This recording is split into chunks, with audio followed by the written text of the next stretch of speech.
मसीह के मधुर और मीठे नाम में आज दिनांक 1 मई दिन रविवार को हम आप सब अपम के श्रोताओं का हार्दिक स्वागत करते हैं। आज के दिन के लिए जो वचन है वो लिया गया है नीति वचन की पुस्तक उसका 15 अध्याय 33 पद। वचन इस प्रकार से कहता है, यहोवा के भय मानने से शिक्षा प्राप्त होती है और महिमा से पहले नम्रता होती है। प्रभु मेरे प्रिय लोगों, क्या आप अपने जीवन में नम्र होना चाहते हैं? क्या एक तुच्छ जिंदगी में बने रहने के बजाय एक प्रतिष्ठित स्थिति में आना चाहते हैं? अगर आप ये सब चाहते हैं तो उसका उत्तर यह है कि हमें और आपको अपने कमर कस लेना चाहिए। उस विनम्रता और नम्रता से अपने कमर कस को उस सम्मान के लिए तैयार रहना चाहिए। कई बार जब भी हम पारिवारिक विवाद में होते हैं तो हम अपनी आपसी सहमति से उन विवादों को सुलझाने का प्रयास नहीं करते हैं और एक दूसरे के सामने झुकने के बजाय छोटी छोटी गलतियों को बढ़ावा देते हैं। आखिर में वह समस्याएं नियंत्रण से बाहर हो जाती हैं और परिवार की शांति खो जाती है। यदि उस विवाद में परिवार का दोनों पक्ष एक दूसरे की बातों को स्वीकार कर ले या फिर यूं कहें कि एक पक्ष विनम्र हो जाए तो उसी समय उसी पल कई समस्याओं का उत्तर हमें मिल जाएगा, उस परिवार में शांति आ जाएगी। कुछ लोग सोचते हैं कि दूसरों के सामने नम्र बन जाना और उनकी सब बातों को स्वीकार कर लेना कितनी बुरी बात है, कितनी शर्म की बात है कि हम अपने आप को झुकने दें। इससे हमारे मान सम्मान में ठेस लगेगी। लेकिन प्रियो, बाइबल इसके विपरीत अपनी दृष्टिकोण रखता है। आइए देखें कि पवित्र शास्त्र बाइबल हमें विनम्र और नम्र होने के विषय में क्या बताता है। भजन संहिता की पुस्तक उसका 138 अध्याय उसके 6 पद में लिखा है, प्रभु की दृष्टि दीन लोगों में बनी रहती है।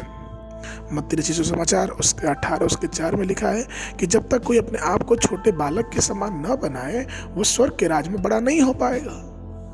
ठीक वहीं पर लूका रचित सुसमाचार उसका 14 उसके 11 पद में इस प्रकार से लिखा है, और जो अपने आप को दीन बनाता है प्रभु उसे ऊंचा उठाता है। याकूब के पत्र उसके 4 उसके 6 पद में लिखा है, परमेश्वर का अनुग्रह दिनों पे बना रहता है। अर्थात बाइबल का जो दृष्टिकोण है मेरे प्रियो, वो नम्रता और दीनता को लेके बहुत ही अलग है। एक बार की बात है कि एक बार एक भक्त एक धान के खेत से होकर गुजर रहा था जिसमें बहुत सारी फसलें विभिन्न प्रकार के चरणों पे पहुंच चुकी थी। जो छोटी फसलें थी अभी तैयार नहीं हुई थी, वो एकदम सीधे खड़ी थी, और जो तैयार फसलें थी एकदम बिल्कुल पक चुकी थी, वो फसलें बहुत लंबी तो थी लेकिन वो झुकी हुई थी और उन फसलों से अधिक अनाज पैदा होता। ठीक उसी समय प्रभु के दास के भक्त के मन में एक विचार आया, किस प्रकार से जो मनुष्य परमेश्वर के हर प्रकार की आशीष से भरा रहता है उसे इसी तरह से विनम्रता से झुका रहना चाहिए।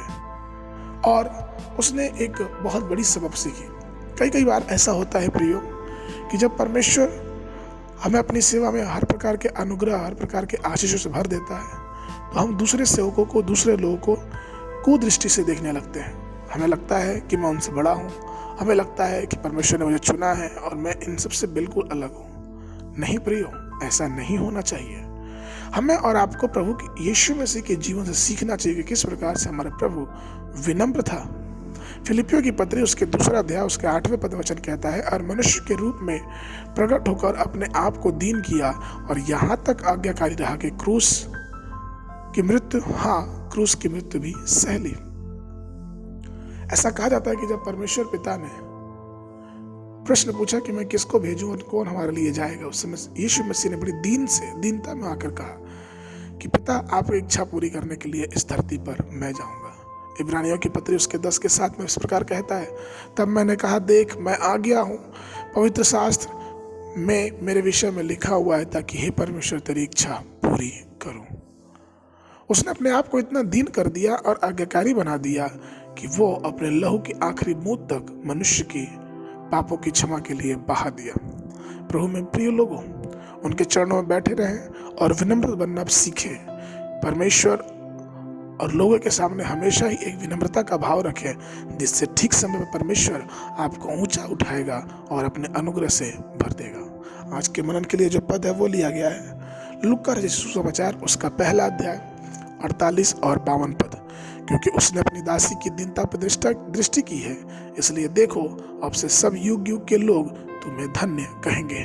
उसने बलवानों को सिंहासन से गिरा दिया और दीनों को ऊंचा कर दिया है। बाइबल अध्ययन के लिए सुबह के समय पहला राजा की पुस्तक उसका 10 और 11 अध्याय, और संध्या के समय लूका रचित सुसमाचार उसका 21 अध्याय 20 से लेकर 38 पद तक। परमेश्वर आप सबको आशीष देवे।